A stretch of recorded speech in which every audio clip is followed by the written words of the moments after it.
አብስቶ ይባርካችሁ። ቀጥለን እግዚአብሔርን ቃል እንድንሰማ ምክንያት ስለሆናችሁን ደግሞ መንፈስ ቅዱስን በዚህ ምሽት ደግሞ እንድናስብም ስለረዳችሁን ጌታ ይባርካችሁ። የተለመደውን እንግዲህ ዳንኤልን መጽሐፍ ምዕራፍ 9 ላይ ዛሬም ጸሎቱ ላይ ነው የምናተኩረው። ሞስት ፕሮባብሊ እንግዲህ ዛሬ ወደዛ እሱን ማጠናቀቂያ ይሆን ይችላል። የጸሎቱን ፓርት ምዕራፍ 9 እናውጣና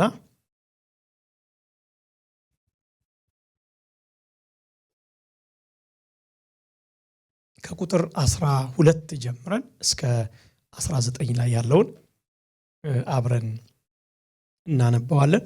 እስቲ ለእግዚአብሔር ቃል ክብር እንደገና ላስቆማችሁ ቆም ብለን እናነባዋለን።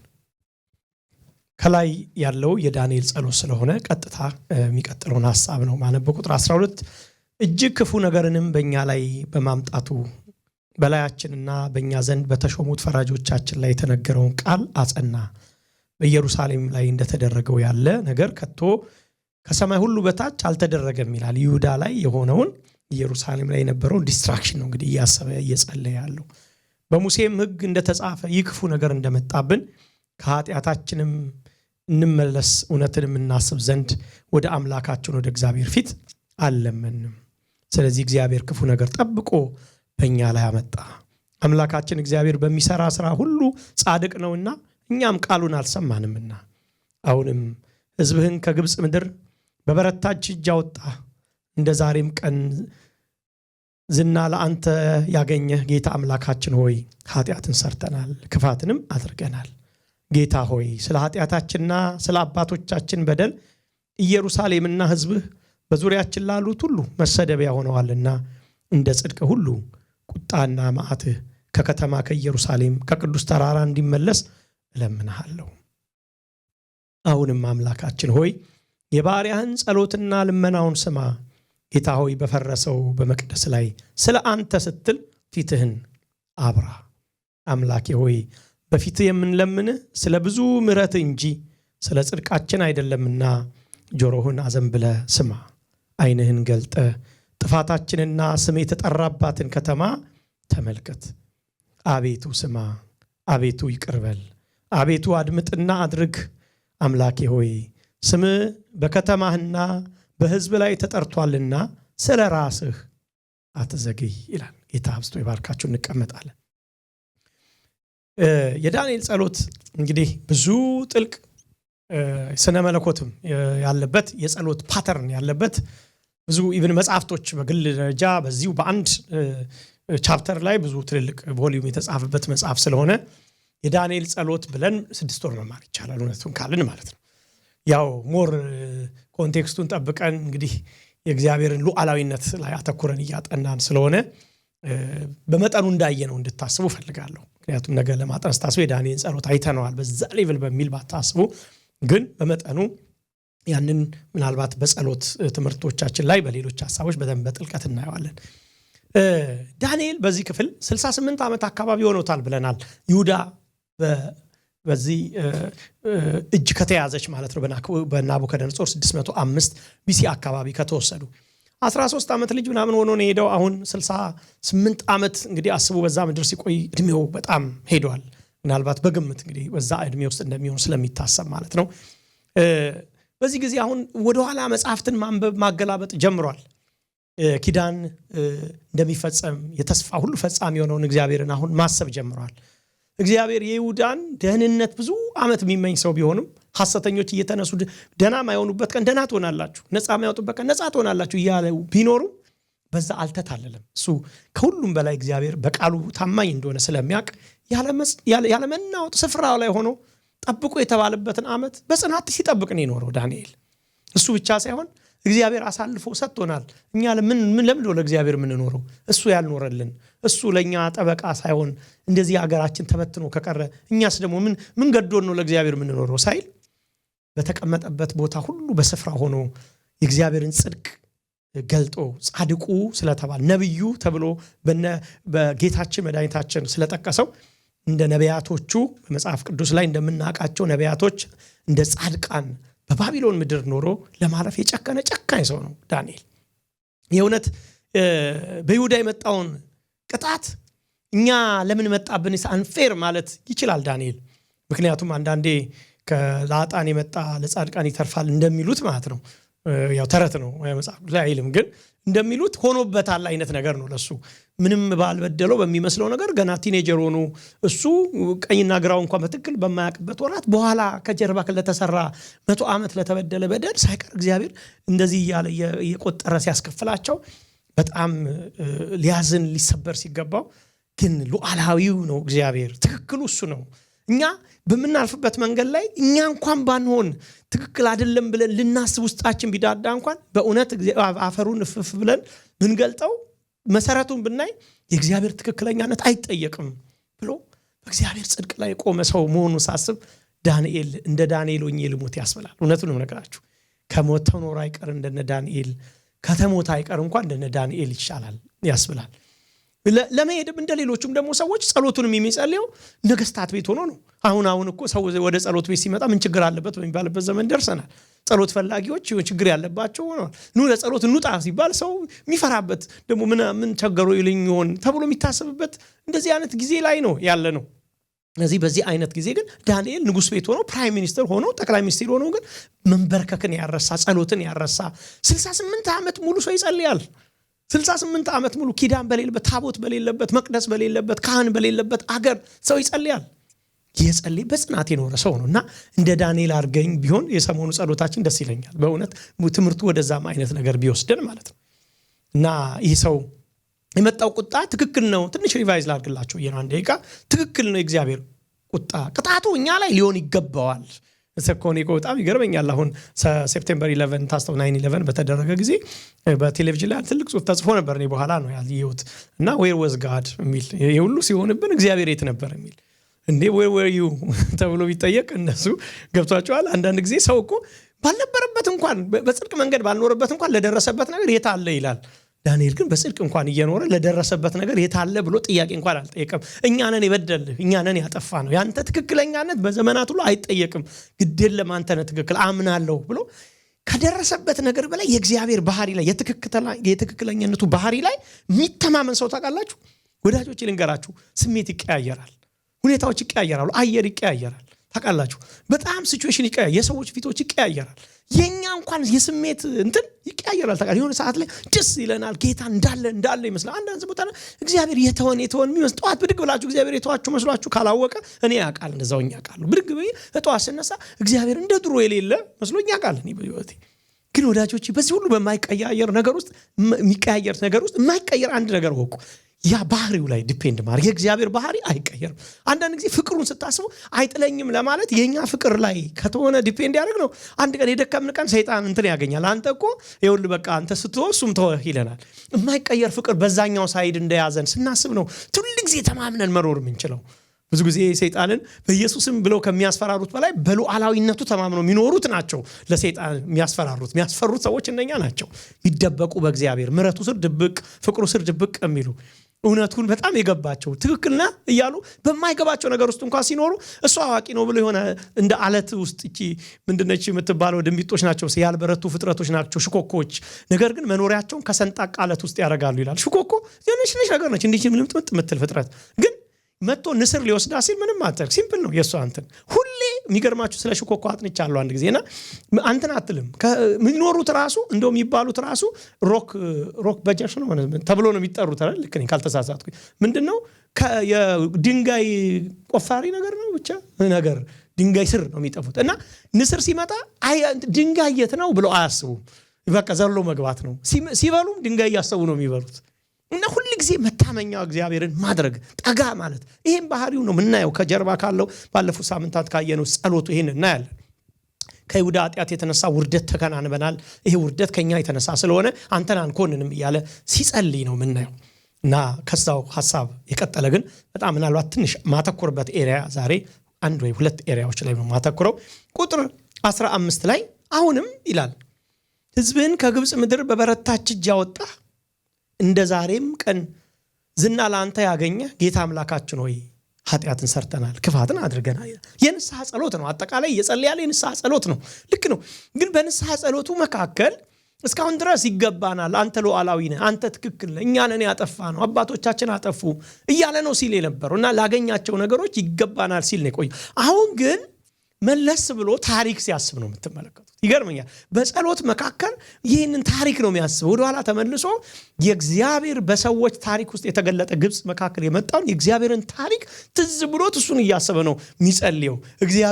ወደ እግዚአብሔር ያስታውሳል። እግዚአብሔርን ባያስታውሰው ወደ እግዚአብሔር ግን እሱ ሪማይንድ ያደርጋል ራሱን ምን ግብፅን ወደኋላ ትንሽ ያስታውሳል። እኔም ትንሽ ላስታውሳቸው፣ ምክንያቱም ይሄ ሰው ግብፅን ሲያስታውስ ምን ሊያስታውስ እንደሚችል ብናስብ ሞር ይጠቅመናል ለዳንኤልን ጸሎት ለመረዳት። እና የግብፅ መከራና የወጡበትን እጅ ነው የሚያስበው። ምን አይነት መከራ ውስጥ እንደነበሩ ነው ዳንኤል የሚያስበው።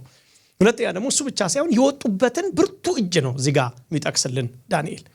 ያው እስራኤል የምትባለው ሀገር የጀመረችው ከአብርሃም ግንድ ዘርነት ቢሆንም ከዛ በኋላ ግን 450 ዓመት ዘርህ በግብፅ ሀገር በሌሎች ፎሪን ምድር ይቆያል። ከዛ በኋላ ግን ታላቅ ህዝብ ሆኖ ይወጣላል።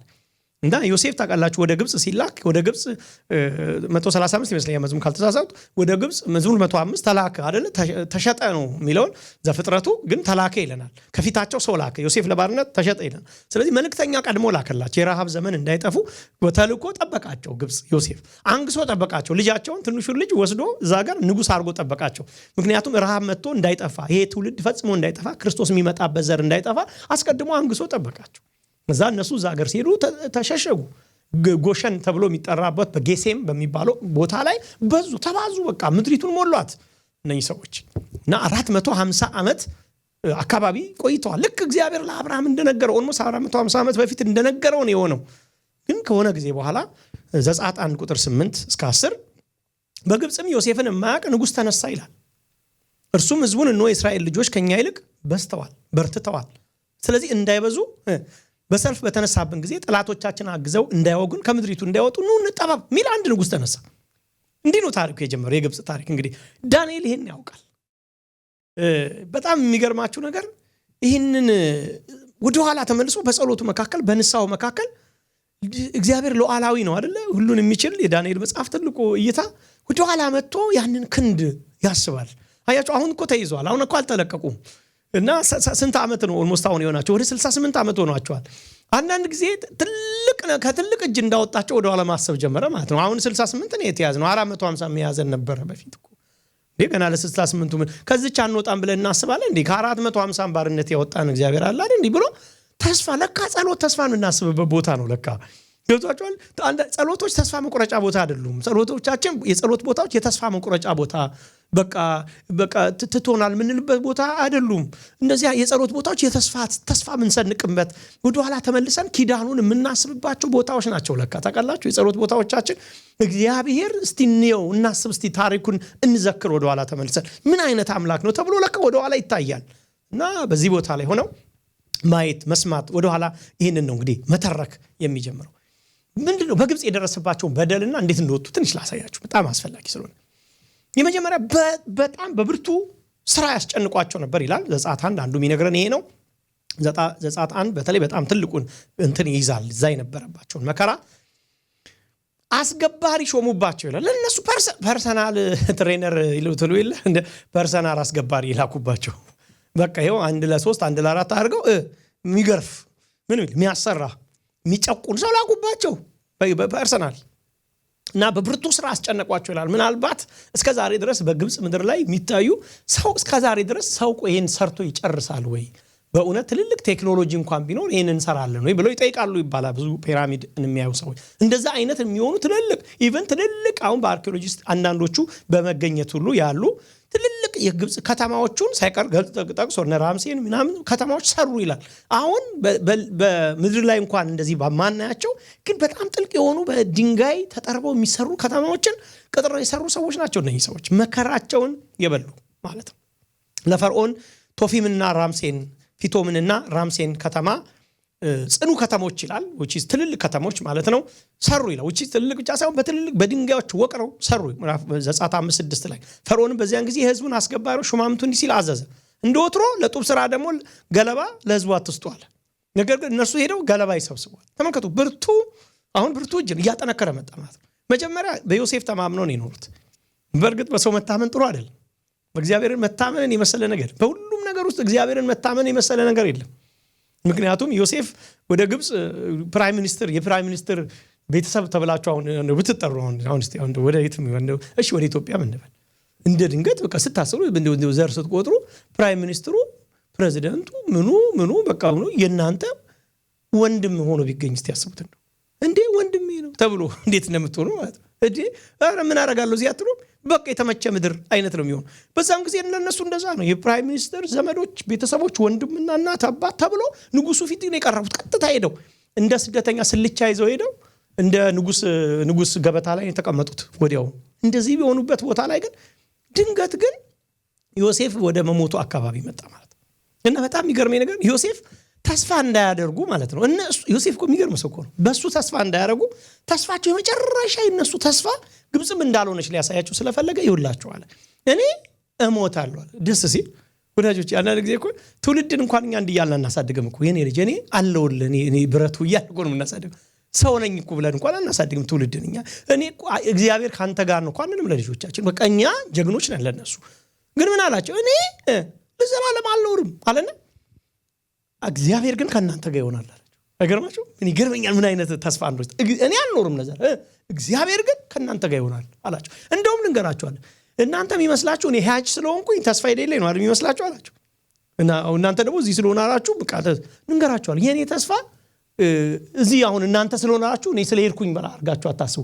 የኔ ተስፋ እናንተ የምትወጡባት ምድር እግዚአብሔር የተናገረኝ ያቺ ቅድስቷ ምድር ነች። ስለዚህ ስትወጡ ለሬሳይ አጥንቴን እንኳን ሳይቀር ይዛችሁ ውጡ ብሎ ነገራቸው። ማለት እኔ ሞታለሁ እግዚአብሔር ግን መጎብኘትን ይጎበኛቸዋል። ተስፋውን እያሰበ ማለት ሲሞት ተስፋ አድርጎ ነው የሞተው ዮሴፍ ሳይቀር ባይዘው ታውቃላችሁ። ተስፋ አድርገው የሞቱት ኢየሱስም ቢሆንም ትንሳኤን ተስፋ አድርገው ነው ማለት ነው ሰዎች ገባችሁ የሄዱት። እና የሆነ ሰዓት ላይ እሱ ሲሄድ እሱን የማያውቅ ንጉስ ተነሳ ማስገበር ነው ያዘው እንደምታዩት። እና በጣም ብዙ የሚያስጨንቅ ስራ ነው የሰጧቸው። 3 ቀን መንገድ ሄደው ጭድ ብቻ ለማምጣት 3 ቀን መንገድ እስቲ ዝም ብላችሁ ማሰብ ቁጥሩ ነው። አንዳንዴ ዝም ብሎ ታሪክ ስለማናጣ 3 ቀን ሄዳሉ ከዛ ጭድ ይዘው ይመጣሉ። ከዛ ደግሞ ስራውን ይጀምራሉ። አንድ ሰው 3 ቀን ሄዶ ከመጣ ራሱ ምኑ ኖረ መጀመሪያ አንዴ 3 ቀን መንገድ ከሆነ ቃለ ማምጣት ሄደው በመኪና አይደለም ያው እንዳትረሱት አንዳንዴ እዚህ ሀገር ቆም ስንኖር ብዙ ነገር ይረሳል። 3 ቀን ሄዶ መጣ ሲባል በመኪና እንዳታስቡ ማለት ነው። በእግር 3 ቀን ሄዶ መጥተው እና በዚህ ውስጥ ነው ያለፉት። እሱ ብቻ ሳይሆን ደግሞ መጀመሪያ እነሱን ማስጨነቅ አንሷቸው ደግሞ ትውልዳቸው ላይ አተኮሩ።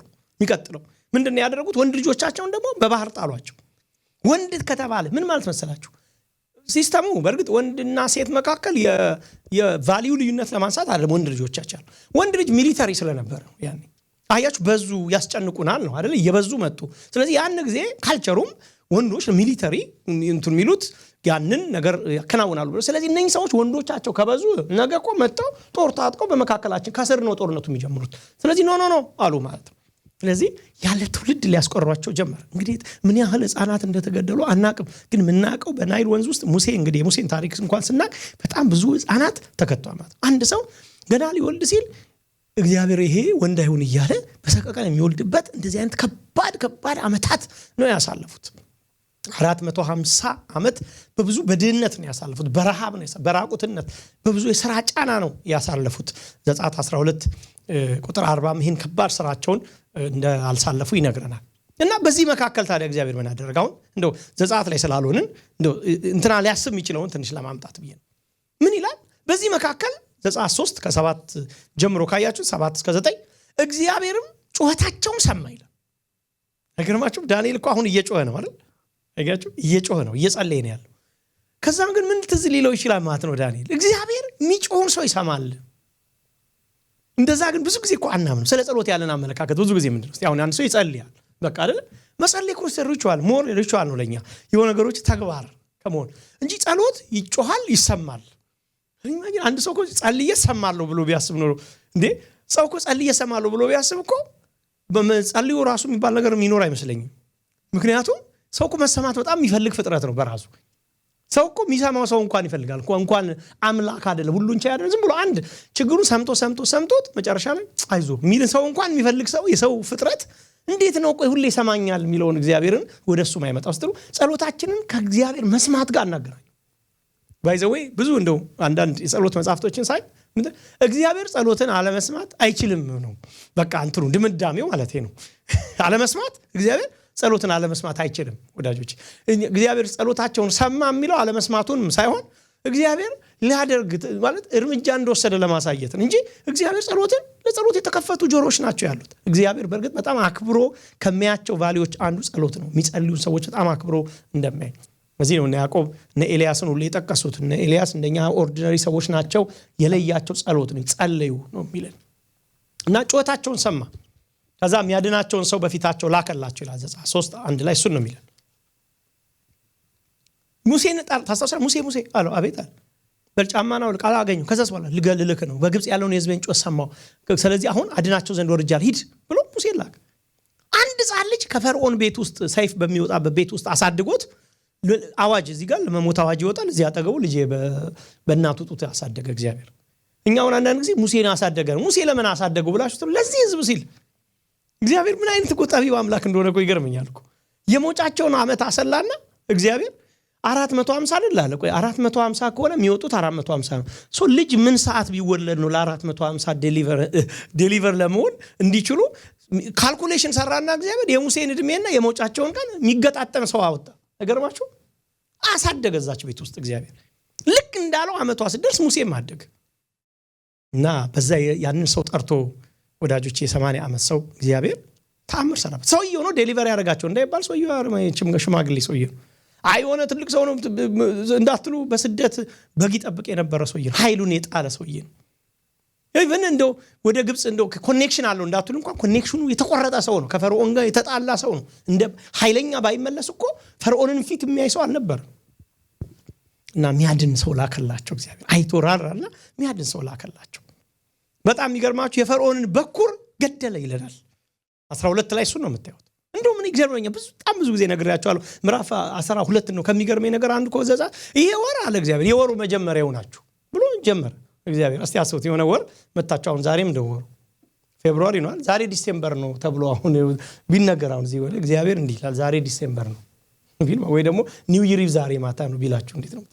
እስኩ ሊተር እኮ ካሌንደር እኮ ነው የቀየረው እግዚአብሔር። በቃ ከዚህ በኋላ እናንተ ባይዘው እንትን እስራኤላውያኖች ካሌንደራቸው የጀመረው አይ ቲንክ ኒሳን ነው መሰለኝ የጀመረው ግብጽ ውስጥ እያሉ ነው። አንድ ሀገር እኮ እንደ ሀገር ሳይቋቋም መጀመሪያ እንዴት ካሌንደር ይኖር? ኢትዮጵያዊ ካሌንደር፣ አሜሪካን ካሌንደር፣ ምናምን ካሌንደር ነው። ምን አገር ሳይሆን እንዴ ሰው ካሌንደር ይሰጣል? መግባታቸውን እርግጠኛ ስለሆነ ጠላቶች ከፊት እንዳሉ እያወቀ ረግጠው እንደሚገቡ በኃይሉ ስለሚተማመን ቀድሞ ካሌንደር በእጃቸው ሰጣቸው። መቁጠሪያ ስትሄዱ የምትቆጥሩበት ብሎ እንጂ ሰው ምድረ በዳ ውስጥ ምን ይቆጥራል? ምን መቁጠሪያ ያስፈልገዋል? እና ምድረ በዳ እየሄዱ የሚሄድ ካሌንደር ማለት ነው። እየሄዱ ወር ይቆጥራሉ፣ ወር ይቀይራሉ ማለት ነው። አሁን ስንት ጊዜ ሆነ? አሁን እንትን ወር ሆነ፣ አዳር ሆነ፣ ምናምን ኒሳን ወር ሆነ ምናምን እያሉ ይቀይሩታል ማለት ነው። የሚተማመን ብርቱ አምላክ ስለሆነ ቀድሞ ሰጣቸው። ትወጣላችሁ አለ እግዚአብሔር። እና ለመውጣት ሲያስብ ምንድን ነበር ያደረጉት እነሱ? ተመልከቱ። ምን ነበር ያሉት? ልጆቻቸውን አይደለ ትውልዳቸውን አልነበረ ዋጋ ያስከፈሏቸው? የልጆቻቸው እንደም አይደለ ውሃ ውስጥ የጣሉት አይደለ? እግዚአብሔር ያለ በቀል ዝም ብሎ እንኳን አላወጣቸው። በሙሉ ልጆቻቸው እንደዛ መከራ እንዳበሉ የግብጽን ሕፃን ልጆች ገደለ ይላል። እናንተ በጣም አወጣጡ ራሱ እኮ ዝም ብሎ ይሄ እንትን አይደለም። በዲፕሎማሲ እንዳይመስላችሁ ያወጣቸው አስከፈለው ማለት አስከፈለ። እዛ ናይል የተጣሉትን በሙሉ አስከፈለ። እዛ ጋር ዘጸአት 12 ሚሊዮን እሱ ነው። ኬሩ የእግዚአብሔር ኬር ነው የምታዩት። ዳንኤል ሊያስብ የሚችለው ምን አይነት ጥንቁቅ አምላክ ነው፣ ለህዝቡ እንዴት የሚጠነቀቅ አምላክ ነው። ምንድነው የሚለው ዘጸአት 10:22 ላይ እንደውም በግብጽ ምድር ሁሉ እግዚአብሔር ጨለማን አደረገ ይላል፣ በጌሴም ግን ብርሃን ነበር ይላል። ጌሴም ማለት እንትን ማለት ነው እስራኤል የሚኖሩበት ኤሪያ እና አንዳንዶች እንደሚሉት ታውቃላችሁ ጌቶ ነው ይላሉ። ጌሼም ነው ጌቶ ነው ብለው ይጠሩታል። ምክንያቱም በዛን ጊዜ ላይ በፈርዖን እንትን ተብሎ ስለነበረ እነኚህ ሰዎች ባህሪያ ተደርገዋል። አሁን ገብቷቸዋል። እንደ ድሮ የንጉስ ዘር አይደሉም፣ ባህሪያ ስለሆኑ በቃ ያ ኤሪያ ማለት ጌቶ ተብሎ ነው የምታሰበው። እግዚአብሔር ምን ያደረገ በሙሉ ግብጽ ላይ ጨለማ ሲሆን በጌቶ ኤሪያ ግን ብርሃን አደረገ። በጌስ ለዛች ኤሪያ ፀሐይ አወጣ እግዚአብሔር። ከሚገርሙኝ እግዚአብሔር እንትኖች ይሄ በጣም እግዚአብሔር ምን አይነት አስገራሚ ስራ ከሰራባቸው ስራዎች አንዱ እኔ ኢያሱ ላይ ሰራው ይገርመኛል። ይሄ ግን በጣም ይገርመኛል ወዳጆች። እግዚአብሔር ትንሽ የፀሐይ ያወጣ እኔ አላቅም። ፀሐይን በልክ ያወጣል እግዚአብሔር። ኬሩን ታያላችሁ። በተከበበ ከተማ መካከል እግዚአብሔር ህዝቤ ላለው ሰው እንዴት አድርጎ በባትሪ እንደሚመራ ሰው እንዴት እንዳበራላቸው ነው ያሳያችሁ። ኬሩን ያሳያችሁ። እና 3 ቀን ጽኑ ጨለማ በምድሪቱ ሲሆን እነሱ እንደዛ ብርሃን አበራላቸው ማለት የለም እንዳይሉ ከላይ ፀሐይ ተባበረች በዛን ቀን ላይ ይገርማል። በቃ አንቺ አለ እግዚአብሔር አይደል የሚያዘው ፀሐይ እግዚአብሔርን እኮ ዝናብን የሚያዘው የፍጥረት ባለቤተኛ አምላክ አይደል? በቃ ተባበር ያለ ይሄን አርግላቸዋል። ፀሐይ መጣበራች ለነሱ። ወዳጆች በጣም የሚገርመኝ ብዙ አመት የከፈሉበትን የጉልበት ዋጋ አስመለሰ። ምን ማለት ነው? 400 ምናምን 50 አመት ኖረዋል። ምናልባት የተገዙበት በጭቆና ያለፉበት ደግሞ አመት ታውቃላችሁ ምን ያህል እንደሚሆን አምናሹ። በዚህ አመት ፈንታ ግን እግዚአብሔር ምን እንዳደረገ ታውቃላችሁ? ሲሰሩ ለግብጽ ሲሰሩ ደሞዝ ይከፈላቸው ነበር እንዴ? ነበር? በነፃ ነው አይደል የሚሰሩት? ጉልበታቸውን እየበዘበዙ ነበር አይደል? እግዚአብሔር ሊወጡ ሲል ጉልበታቸውን ክፍያ አወራርዶ ያወጣቸው። ቁጥር ምዕራፍ 12 ላይ ዘጸአት ላይ የእስራኤል ልጆች ሙሴ እንዳዘዘ አደረጉ። ከግብፃውያንና የብር የወርቅ ዕቃ ልብስን ለመኑ። ምንድነው ያደረገው መሰላችሁ? እግዚአብሔር ሂዱና አለ ልትወጡ ነው አለ። ኦሬዲ ህዝቡ ተጨንቋል። እነዚህ ሰዎች ይውጡልን ወደ ማለት መጥቷል። ምክንያቱም ምድሪቷ በከርስ ተመታለች ተደጋግማ። ስለዚህ ይሄ አሁን በቃኝ። እኔ አንዳንድ ጊዜ አናጋንንት ሲወጣ በጣም ከሚያስቀኝ ነገር መጀመሪያ ላይ ብርቱ ነው ሰይጣን ሲወጣ ሁሉ ጊዜ አይታችሁ ከሆነ እኔ እገለዋለሁ አሳድጌያለሁ ምናምን ነው የሚለው ሰይጣን። መጨረሻ ላይ ግን ብዙ ጊዜ ሰይጣን እሺ ልውጣ ተውኝ ይላል። ብዙ ጊዜ ማለት የመጨረሻን የሰይጣን ጉልበት እየለመነ ነው የሚያደርገው መጨረሻ። የሚገርማችሁ ነገር በእግዚአብሔር እንትን ላይ በእግዚአብሔር ፕሬዘንስ ፊት በቃ በፈጠረው አምላክ ፊት ሰይጣን አንድ ኢምንት ስለሆነ ምንም ወጣው እኛንን እኮ ወዳጆቼ ወይ እንደው እንትን ብለን ልብስ ደርበን ኮት ጃኬት አልብሰ ነው ትልቅ ያደረግነው እንጂ እኮ በቃ ሁሉ በፈጠረ ፊት ማለት ነው። ፊት በጣም በቃ አንድ አመድ የሆነ እኮ ነው ሰይጣን ፍጥረቱ። የሚገርማችሁ ነገር እና በዛች ምድር ላይ እግዚአብሔር በጣም ትሪክ አደረገው። በቃ የግብጽ እንትን ልበላችሁ ምንድነው ያርክ ሲያሲበዘብዟቸው ስለኖሩ ሂዱና አለ ልትወጡ ስትሉ ጉጡን በቃ ተወጡ። ሰውም ሰልችቶ ወጣ። ለፈርዖን በቃ እኛ ከዚህ በላይ ምንም ነገር እንትን ምንለው ምናጣው ነገር ልጆቻችን ሁሉ አጣን። ስለዚህ ይውጡልን ተባለ ሲባል ምን አለ እግዚአብሔር? ሂዱና ለእያንዳንዱ ግብጻዊ ሂዱና አጠገባችሁ ጎረቤት እያንኳኳቸው ወርቅሽን ስጪኝ በሉ። እስቲ ያስባን ሰው መጥቶ ቤታችሁ ወርቅሽን ስጪኝ ያጠራቀምከውን ብር ስጠኝ ሲል ምን ይላል እግዚአብሔር? ይሰጧቸዋል። አፈዘዛቸው እናንተ ስለበሉስ ገንዘባቸው ሲበዘብዙ ስለኖሩ በነፃ ሲያሰሯቸው ነው ፍዝዝ አረጋቸው። ልክ ድግምት እንደተደረገበት ሰው እያወጡ ወርቃቸውን ሰጧቸው ይላል። ታውቃላችሁ? ብራቸውን ሰጧቸው ብቻ እናንተ ሄዳችሁ ጠይቁ ይላል። በጣም የሚገርም እኮ ነው እግዚአብሔር ያደረገው። ከዛስ በኋላ እሱን መተው ወሰዱ። ክፍያቸውን ምሾሽ አርገው የግብጽን እንትን ምርኮ ውስጥ አርገው ነው የወጡት። ባይዘው ያው በኋላ አወራርደው ወርቅ እንትን ጥጃ ሊሰሩበት ጀመሩ እንጂ በእግዚአብሔር እኮ ሰጥቷቸዋል እኮ። በኋላ እኮ ታውቃላችሁ በምድረበዳ በቃ ይሰራል ነው አማልክት ከፊታችን ሄዱ ሲሉት እኮ እሺ ወርቆቻቸውን ስጡን ከየት አመጡ እንዳትሉ ማለት ነው። እግዚአብሔር ኦሬዲ ክፍያቸውን ከፍሏቸው በከፈላቸው ደሞዝ ጣዖት ሰሩበት እንጂ ማለት ነው። እግዚአብሔር ይርዳን። እግዚአብሔርን አንዳንድ የእግዚአብሔር ፕሮቪዥኖች ራሳቸው መልሰው የጣዖት መስሪያዎች እንዳይሆኑብን እንጂ አይደል? እግዚአብሔር የሚሰጣቸው ነገሮች እነሱ ራስው ምን ሰግድላቸው እንዳይሆኑ እንጂ ቆይቶ እግዚአብሔርስ ባለዳ አይደለም፣ የማንም ባለዳ አይደለም። ይገርማችሁ አወራረደና አስወጣቸው ማለት ዳንኤል ይህን ታሪክ ያውቃል። እና የእስራኤልን ጉልበት ለመስበር ወንዶቻቸውን እንደገደሉ እነሱም የግብፅን ጉልበት ሰበረ ነው የሚል ሊትራል ቃሉ እንደዛ። የግብፃውያን ጉልበታቸውን ሰበረ፣ ሚሊታሪውን ሰበሩ። ምንድነው ያደረገው? ልክ ሲሻገሩ ፈርዖን ተከትሎ መጣ።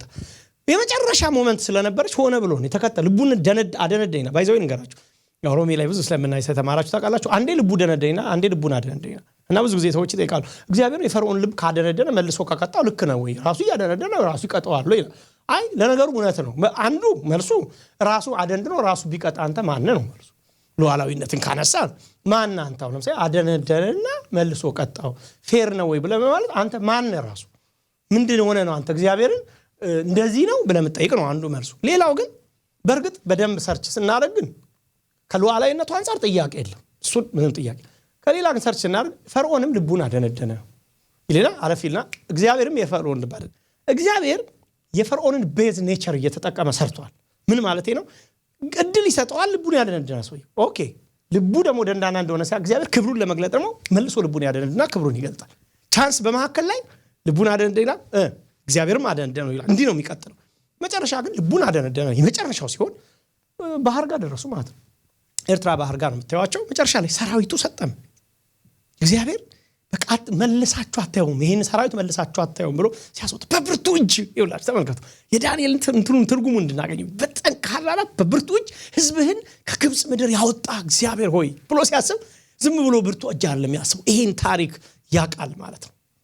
ወዳጆቼ የዛ ቀን የነጻነቷ የእስራኤል የነጻነቷ የቀኑ የምሳሌው የበግ ደም ሆኖ ነበር የዛን ቀን ዘጸአት 12 የምትመለከቱት ስለሆነ ማለት ነው። በማንም ሰው ደምን በግን ይረድ ደሙን በጉበኑ በመቃኑ ላይ ይቀባ አለ። ከዛስ በኋላ በዛን ቀን ላይ ሞት ባለፈ ጊዜ እናንተን አይነካችሁም ማለት እግዚአብሔር ፋሲካን አመለከተ። እውነተኛ በግ እንደሚመጣ ሪል ዴሊቨረንስ የሚመጣው ሪል የሆነ ነፃነት የሚመጣው አንድ ቀን እግዚአብሔር የገዛ ልጁን እንደሚሰጥ ነው ለማመልከት አንድ በግ ታርዶ በመቃና ጉበናቸው ደም እንዲቀባ አደረገ። የሚያልፍ ሞት እንደማይገባ አንድ ደም አይቶ እንደማይገባ አንድ ቀን በአዲሱ ኪዳን የሚመጣው የኢየሱስ ክርስቶስ ደም መልሶ ሞትን ኃጢአትን ሲኦልን በህይወታችን እንደማይሰራ ለማመልከት ያንን ምሳሌ ሁሉ ትቶ አለፈ። ዝም ብሎ እግዚአብሔር ነፃ የማውጣት ብቻ ሳይሆን ምሳሌነት የአዲስ ኪዳን ምሳሌነት ሁሉ እንትን ብሎ ቀብቶ አለፈ እግዚአብሔር።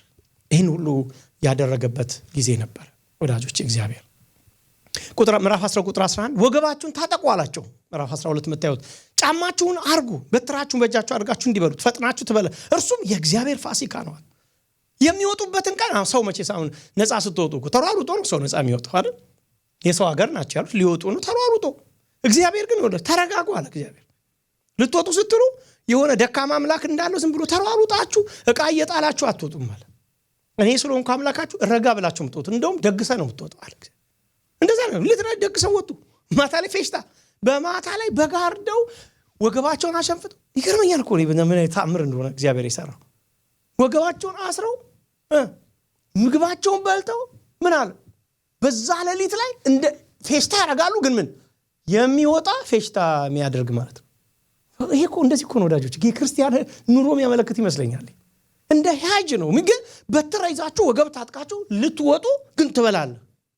ልንወጣ ነው ግን እንጠጣለን። ልንወጣ ነው ግን እንሰራለን። እንደ ሀጅ እንደ ወጪ የሚኖሩ ሰዎች ያችን ሰዓት ይሄ እናንተ አይደለም ማለት ፋሲካ እኛ ብዙ ጊዜ እኛ በዓል ነው ይመስላል። ኖ እግዚአብሔር ይህ የእግዚአብሔር ፋሲካ ነው አለ። ምን ማለት ነው ሳቸው እግዚአብሔር ሌዋውያን ምዕራፍ 16 ላይ ሰጥቷል። ምዕራፍ 23 ላይ አሉ በዓላት ምንላቸው ከነሱ አንዱ ፋሲካ ነው። እግዚአብሔር በዓላቶቼ ብሎ ይጠራቸው አሉ። አንዱ ፋሲካ ነው። ባይዘው የሰው በዓል አይደለም። በዓላቶቼ ያላቸው አብዛኛው ኦልሞስት ኦል ማለት ይቻላል አዲስ ኪዳናዊ እንድምታ ያላቸው ናቸው። አዲስ ኪዳን ላይ በጣም ትርጓሜ ያላቸው ፊውቸር ኢተርኒቲ የሚያመለክቱ ናቸው። አንዳንዶቹ የዳስ በዓል ምናምን እንላቸው በነፍስ እንተረጉማቸው ቀጥሎ ሊመጣ ያለውን የእግዚአብሔርን መንግስት ሁሉ የሚያሳዩ ናቸው ማለት ነው። ስለዚህ የእግዚአብሔር ፋሲካ ነው አለ። አስወጣቸው በብርቱ እጅ ከዛች ምድር ወጡ እና ብዙ ዓመት የገዟቸው ግብፃውያን አስቸኮላቸው ይላል ቁጥር 33 ላይ ይገርመኝ ቁጥር 13 ግብፃውያን ፈጥነው ከምድር ይወጡ ዘንድ ህዝቡን ያስቸኩላቸው ነበር። ሁላችን እንሞታለን ብለዋልና አሁን ልጆች አይደሉ የሞቱባቸው ወንድ ልጆቻቸው አረ ይሄ ነገር በልጆች ነው የጀመረው ሁላችን ከምናልቅ ይውጡ ችኮላ እንዴ ነው ያወጣቸው እግዚአብሔር ብርቱ። አሜን ወዳጆች። ይሄ እኮ የሆኑ ሰዎች አምላክ አይደለም እናወራው የኛን አምላክ እኮ ነው እናወራው። እኔ አንዳንድ ጊዜ ምን እላለሁ መሰላችሁ ለራሴ አንድ ቀን እግዚአብሔር ጋር ሲሄድ አይኤሉ ቢለኝ እንደው አንዴ ይለኛ ማለት አይደለም እንደው ገብቶ ቢሆን እኮ እንዴት ኖረህ እንደምትመጣ ቢለኝ ኖሮ እግዚአብሔር ማለት ነው ያቺ ሰጣውን ያቺን አመታት በምድር ስትኖር እኮ እኔን እኮ በመጠን ከዚህ ካሁን ካወቀኝ የሆነ እኮ አውቀህም ቢሆን ታምር እኮ ነበር የምትሰራው በዛ ምድር ላይ ቢለኝ መመለስ የለው ምንድነው ምለው እንደዛ ሰባችሁ አጣቁ ወዳጆቼ ለቤስት እንኖር ምን ኖር ለመሰላችሁ አንድ ህይወት ነው ያለን። ሙከራ ኖር ነው ምን መጣ ቢሆን ስንመጣ እንኖር ነበር። በምድር ላይ በስጋ ምንኖርበት ወራት እግዚአብሔርን ግሎሪፋይ ለማድረግ የእግዚአብሔርንም በእምነት አሁን ይብላሽ አንድ ቀን በእምነት አይኖርም። የመጀመሪያ እቺ ምን ኑሮ በእምነት ምንኖርባት አንድ ላይፍ ብቻ ነች ያለች። አንድ ጊዜ ግሎሪፋይድ የሆነው ቦዲያችን ኢየሱስን ካየማል እምነት የሚባል ራሱ አያስፈልግም። ለምን ማየት ስለሚመጣ ማለት ነው። ገብቷችሁ ስለምናየው ራሱን የዛን ጊዜ አይሱኩ እንዲህ ነው አምናለሁ አንድ ቀን አንልም። ስለምናየው እሱ ራሱ ሆኖ ተስፋ ተፈጽሞ ስና እምነት ተስፋ ስለምናረጋው አንድ ቀን ተስፋው ጋር ስንደርስ እምነት የሚባለው ነገር ያልቃል። አሁን ግን ወገኖች ወይ እምነትን ራሱ ኢንጆይ ማድረግ የማናየውን እግዚአብሔርን ቀድመን በጨለማ ዓለም ውስጥ ሆነን እንትን እየተደሰቱበት መኖር እንዴት መልካም ነገር ነው ወዳጆች። አንድ ቀን ነው ሲሄድ ምደሰተው ያልኩ ለምን ሆነ ዛሬም አብሮን ያለ እግዚአብሔር እያለ ማለት እነኚህ ሰዎች በግብጽ ምድር ካሌንደር ቀየረ። በግብጽ ምድር ፌሽታ አድርገው ወጡ። ዳንኤል ምን እናሰበ ይለውና ሳያቸው መለስ እንበል ግብጽ ለምን ይሄን አሰበ? አንደኛ ትላንት ካዳነን ዛሬም ያድነናል ነው። እንድምታው ትላንት ግብጽ ላይ ካዳነን ያንን የ450 ዓመት ቀንበር የሰበርክ አምላክ ዛሬስ ከባቢሎን እጅ ታድነናለህ ነው በቃ ይላል አይደል? እውነት እኮ ነው። አንድ ነገር እኮ ምንድነው እንትነው የሚባል ነገር እኮ ምን ፕሮባቢሊቲውን ምናምን የምትሉት ነገር አለ። አንድ ነገር የሆነ ነገር ከሆነ የሆነ ነገር ይሆናል ምን ነገር አለ። እንደዚህ እኮ ትላንትና እግዚአብሔር አንድ ነገር ያደርጋል ብሎ ለማሰብ ታሪክን ማጥናትን የመሰለ ነገር የለም። እምነት ከመስማት ነው ይላል መጽሐፍ ቅዱስ። መስማትስ ከእግዚአብሔር ቃል ነው ይላል። እምነት እኮ ማስረጃ ነው ይላል። ተስፋ ስለምናደርግ የሚያስረዳ ይላል ማስረጃ። ብዙ ጊዜ እምነትን እኔ በኢየሱስ አምናለሁ እግዚአብሔር ትልቅ ነው፣ አው በቃ ትልቅ ነው፣ ተውኝ ትልቅ ነው፣ በቃ ትልቅ እንዳልሆነ እንዳላስብ አታርጉኝ ማለት የለብንም። ረጋ ብለን ትልቅነቱን ማሰብ የምንችልበት ኢንፎርሜሽን እስከገባብን ድረስ ትልቅ አይደለም ማለት አይቻልም። ገብቷችሁ? እምነት ከመስማት ነው። ሰው የእግዚአብሔርን ማዳን ሲጠቀጠቅ፣ የእግዚአብሔርን እውነት ሲጠቀጠቅ እግዚአብሔር ተልቆ ይታየዋል። ዓለም ተልቆ ሳይታየው መቅረት አይችልም። ለምን? ስለ እግዚአብሔር አውቋላ፣ ገብቶታላ። አንድ ነገር እኮ ባወቅነው ቁጥር ስለዛ ነገር ያለን እንትን ይጨምራል አይደል? አሁን ለምሳሌ ወንበሩን ተመልከቱ። አሁን ቁጭ አይደል ያለበት ስትገቡ እርግጠኛው ነገር ምንድነው? በቃ ከልጅነታችን ጀምሮ እስከ ዛሬ ድረስ በቃ የምናውቀው አሁን እርግጠኛው ናቸው። ይሄ ወንበር ስቀመጥ አይሰበርም ብለን ስላሰብ ቁጭ ዝርፍፍ ነው ምንድነው መጣ። ብዙ ጊዜ ግን እግዚአብሔር ላይ እንኳን እንደሱ አንቀመጥ እንዲህ ብለን ነው እግዚአብሔር ላይ ስንቀመጥ ይረዳኛው ያልኩ ነው። በጣም ዲፔንድ ቶታሊ አናረግም በሱ ላይ ኢንኬዝ እያለ ነው ምንድነው። ወዳጆቼ ስለ እግዚአብሔር ያለን በቂ ኢንፎርሜሽን፣ ይሄ ሰው ግን በቂ ኢንፎርሜሽን አለው። ኢንፎርሜሽን ብቻ ሰው ሬቨሌሽን አለው፣ በቂ መገለጥ አለው። ስለምን? የእግዚአብሔርን ታሪክ ያውቃል። ወዳጆቼ ስለ እግዚአብሔር ማወቅ ከፈለግ ታሪክ አጥኑ። ታሪክ ማለት ታሪክ ብቻ አይደለም፣ የእግዚአብሔርን ታሪክ። ይሄ እኮ የእግዚአብሔርን ታሪክ ዳንኤልን ስንጨርስ የሆነ ነገር እግዚአብሔር ሉዓላዊ እግዚአብሔር ካልገባን በየቀኑ ራሳችንን ሪማይንድ እናርግ። ይኸውላችሁ ብዙ ጊዜ የሆነ ሰዓት ላይ አውቀን ታዲያ እንደዛ ከሆነ ብዙ አመት ሰምቻለሁ። እንደዛ አይደለም። ስጋ በጣም ይታገለናል፣ ሰይጣን ይታገለናል፣ አለማመን ይታገለናል። ለዚህ እኮ በየጊዜው የእግዚአብሔርን ቃል መጠቅጠቅ ያለብን። አያችሁ ለዛሬ በልተን ነገ ጧት ይርበናል። ልክ እንደዚህ ነው መንፈሳዊ ነገር። ዛሬ የተጠቀጠቅነው ነገር አንዳንዴ እሁድ ቀን የተሞላ ነው ነገር ሰኞ፣ ማክሰኞ፣ ሮብ ላይ ስትሆኑ ባዶነት አይሰማንም? ያ ልክ ነው። ነፍሳችን ዲፔንድ ሆና ከሱ ጋር በሚመጣ ሶርስ ለምትኖር ነው እኮ እንደዛ ያው። ለዚህ ነው ቶሎ እኔ ከቸርች ጋር እንደው ለማያ ሰዎችን ሳይሆን ከእግዚአብሔር መንፈስ ጋር ከቃሉ ጋር ከመገኘቱ ጋር ከጸሎት የተያያዘ በቃ መሆን የመሰለ ነገር የለም። ማዳኑን ማስታወስ የምንችለው ያኔ ነው። አስታወሰ ማዳኑን። ትላንትና ካዳነን ዛሬ ምን ይለናል? ያድነናል። የ450 ዓመት ቦንዴጅ የሰበረ እግዚአብሔር የ70 ዓመት ማለት እሱ ቀላል ነው። ስታካፍሉት ራሱ 70 450 ስንት በ3 4 እጥፍ ነገር ነው የሚሆነው። ስለዚህ መተማመኛውን እያሰበ ነው ለካ። አንዳንድ ጊዜ በጸሎታችን ቦታዎች ላይ እግዚአብሔር ይችል ይሆን አይችል ይሆን ሲለን እንትናችን ይሄ አለማወቃችን እንበል እውቀት አይባልም ሲለን የእግዚአብሔርን ችሎታ የሚያወሩ መጽሐፍቶችን ገለጥ አድርጎ ማንበብ ነው። እግዚአብሔርን ቃል ገልጦ ታሪክ የግብጽ የእስራኤላውያን ታሪክ አይደለም፣ የኛ ታሪክ ነው። የሰሪው ስለሆነ ባለቤቱ እግዚአብሔር ስለሆነ የነሱ ታሪክ አይደለም፣ እሱ የሱ ታሪክ ነው። የአባቱን ገድል ማጥናት የማይፈልግ ማለት ነው። ያደረገው ይሄን ሁሉ ያደረገው የኔ ጌታ ነው ማለት የመሰለ ምን ነገር አለ እናንተ? የሚገርማችሁ ደሴም ዓለም ላይ ደሴም የምታስጨንቅ ዓለም ላይ አንዱ ተረጋግቶ ይኖራል፣ አንዱ ተጨንቆ ይኖራል። ደሴም ኮንፊውዝድ የሆነች ዓለም ላይ አንዱ ኮንፊውዝድ ይኖራል፣ አንዱ ተዘልሎ ይኖራል። የሚገርመኛል እኮ የኖህ ከመወለዱ በፊት እኮ አባቱ እግዚአብሔር በረገማት ምድር ከኃጢአታችን ሁሉ ያሳርፈናል ሲል ኖ ብሎ ጠራው ይላል። እኔ አይ ዶንት ኖ ለምን ተስፋ አድርጎ በልጄ ዘመን እናርፋለን ብሎ ሞተሱ። እኔ አይ ዶንት ኖ ለምን ራሱን እንዳላቀረበ እሱ ራሱ እንደኖ ግን ይሻላል ከኛ ደግሞ እሱ ራሱን ሰጥቶ እንደ ኖህ አልሆነም ለእግዚአብሔር። ግን ያለው ኖህን ግን አሳልፎ ጽሞ ሰጠ። እግዚአብሔር በረገማት ምድር እሱ ያሳርፈናል። እናንተ ምድሪቱ የተረገመች ነች፣ ደሴም ነች፣ ለሁላችንም አንድ ነች፣ አንፌር ነች። ለሁላችንም ገዳይ ምድር ነው የምንኖረው። ለሁላችንም ኃጢአት የወደቀባት ዓለም ነው የምንኖረው። አንዳንዶች እንዴት ነው ጥሶ ያለፉት? አንዳንዶች እንዴት ነው ሁላችንን ያስተዳደረ 9 ምናምን ግራቪቲ እነሱን ያልነካቸው ምትሉ ስትሉ በጣም እኮ የሚደንቅ እኮ ነው። ሁለት ወይድ ሲናገር በጣም እኔ አዲስ ነገር ነው ባይዘው የሰማሁት ይገረመኝ ነው። ኤልያስ ተነጠቀ ነው የምንለው። ለምን ተነጠቀ የሚለውን ሲናገር ሰገረም ነው አይደል? ኤልያስ ተነጠቀ። ግን እግዚአብሔር የሆነ ሰው የመንጠቅ አጀንዳ ሳይሆን ያለው ነጣቂ እሱ ብቻ እንደሆነ ለማሳየት ነው። ገብቷቸዋል። ሞትን ስኪፕ ማስደረግ የሚችል ሁሉም ከሚገልበት ዓለም ላይ አንዳንዶች ሞትን ዘለሉት ይለናል መጽሐፍ ቅዱስ። እንደዚህ አድርገው ዘለውት አለፉ ይላል። የሚገርም እኮ ነው በጣም ወዳጆች። እኛ በእርግጥ ሞትን ዘለው አለፉ ሄኖክ እንላለን። እኛ እኮ ሞትን ሲኦልን ዘለነዋል። የማይገባን ነገር ማለት ነው። እኛ እኮ ዘለነዋል እኮ ሞትን፣ የዘላለም ሞትን አሸንፈን እኮ ያድነ ሰዎች ነን በክርስቶስ ማለት ነው። ከሱ ጋር በመተባበር ወዳጆቼ እግዚአብሔርን እያወቅነው ስንመጣ፣ ማዳኑ እያወቅነው ስንመጣ ለሁላችንም ኮመን በሆነ አየር ውስጥ ሳፎኬትድ በመታረቅ አየር ዓለም ውስጥ እንተነፈሳለን። ታውቃላችሁ እኛ እንደዛ ይቻላል። እንደ አንዳንዶች መጽሐፍ ቅዱስ ላይ እንትና ወለደ ኖርም ነው የሚያሳያቸው። በእርግጥ የብሉይ ኪዳን ታሪክ በሆነ እንትና ወለደ አይደለም ሞተ ነው አብዛኛው። አዲስ ኪዳን ስገቡ ግን እንትና ወለደ እንጂ ሞተ የሚል የለም። ፈልጋችሁ አታገኙ። የሞት ሲዝን ስለነበር እንትና ወለደ ሞተ፣ እንትና ሞተ፣ ያልሞት የለም ነው። አዲስ ኪዳን ስመጡ ግን እንትና ወለደ ብቻ ነው፣ ሞተ የለም። ሞትን በሞቱ ድል የሚያደርግ አዲስ ኪዳን የሰጠ ኢየሱስ ስለመጣ ማለት ነው። ስለዚህ የሞቱም ሞተዋ አልሞቱም። አሜን በሉ እስቲ። የሞተም አልሞትም። ለምን? በትንሣኤ ውስጥ ስለሆነ ያሉት ማለት ነው። እንዲህ ነው የምታዩት። በዚህ ኖርም ውስጥ ግን እንትና ወለደ ሞተ በሚባል ኖርም ውስጥ ግን እናንተና ግን ይላል። እኔ ይገርመኛል እኮ እናንተና ግን በጽድቅ ኖሩ ይላል። የኃጢአት ዓለም ነበር።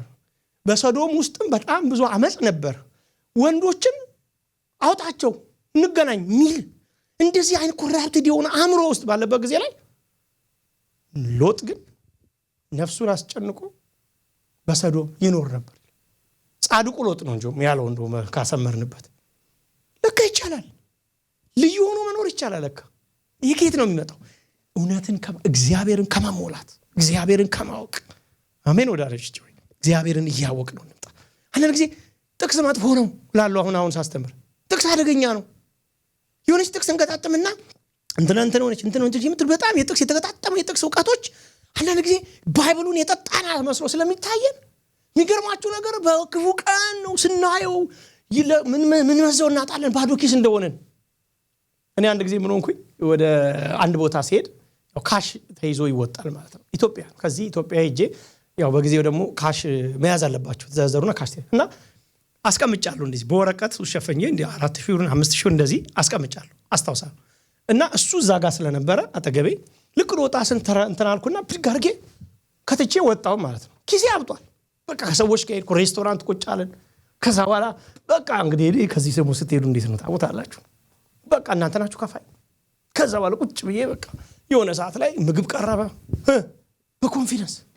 መጨረሻ ላይ ወጣ ሳል ወረቀት ተሰብስቦ የተቀመጠ ወረቀት የወንድሜ ይሁን ይሆናል እንደዚህ ትንንሽ ወረቀት የሚያስቀምጡ ሰዎች አሉ። ጽፈው ተደራርባ እኔ የተሸፈነችው የኔ ብር መስለኝ ማለት ወዳጆች። አንዳንድ ትንንሽ ያወቁን የሚመስሉ አንዳንድ ጊዜ ስለ እግዚአብሔር ጥልቅ ያልሆኑ እውቀቶች አንድ ነገር ጋር ስንደርስ ነው የሚያቀን። ስናወጣው ሙሉ እንትን አይኖረንም። የዛን ሙሉ መረጃ እናጣለን። የዛን ጊዜ ፓኒክ እናደርጋለን። የለም እንዴ እግዚአብሔር የት አለ? ማውቀው እግዚአብሔር ከቤት በደህና ቀን ይዘነው ያልወጣነውን ብር እንደማናወጣው እንደማንዘረዝረው ወዳጆች ወይ እግዚአብሔርን በደህና ቀን እንጣበቅ። አሜን።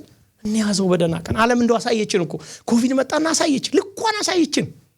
ነገስታ ምን ተማመንባቸውን የአሜሪካን ሄልዝ ሲስተም ነው አሳየችን ወዳጆች። እውነቴን ነው የምነግራችሁ፣ አሳየን። አንዳንድ ነገር እኮ ሰው አይማርም እንጂ እኮ አሳየን። መታመኛችን እግዚአብሔር ነው። ሪሊ የምትመጣው መንግስት የኛ ኪንግደም የኛ እውነተኛዋ ዓለም በእውነት እንተማመንባት ዓለም የምትመጣው ነች። የዳንኤልን መጽሐፍ የሚነግረን ይሄ ነው። ነገስታትን እየቀየሩ ነው ያሉት። ግድ የላችሁም፣ ዲፔንድ በጣም አታርጉ። ምክንያቱም በጣም ያረጋችሁበት አንድ ቀን ወይ ጦርነት ይጀምሩና በቃ አንተ ያጎሳቁሉናል። ተዋችሁ፣ ግድ የላችሁም። ይሄ ዓለም የምትተማመኑበት አይደለም። ተመልከቱ እስቲ አሁን ጋዛ ጋር የሆነው ነገር ምንም እንዴት ያማምራል። አንዳንዱ ቤት የለንም እኮ እንደነሱ አይነት ቤት እንዴት እንደሚያማምር ቤታቸው ምናምን ስትዩ በድንጋይ ነው ደግሞ እዛ የሚሰሩት።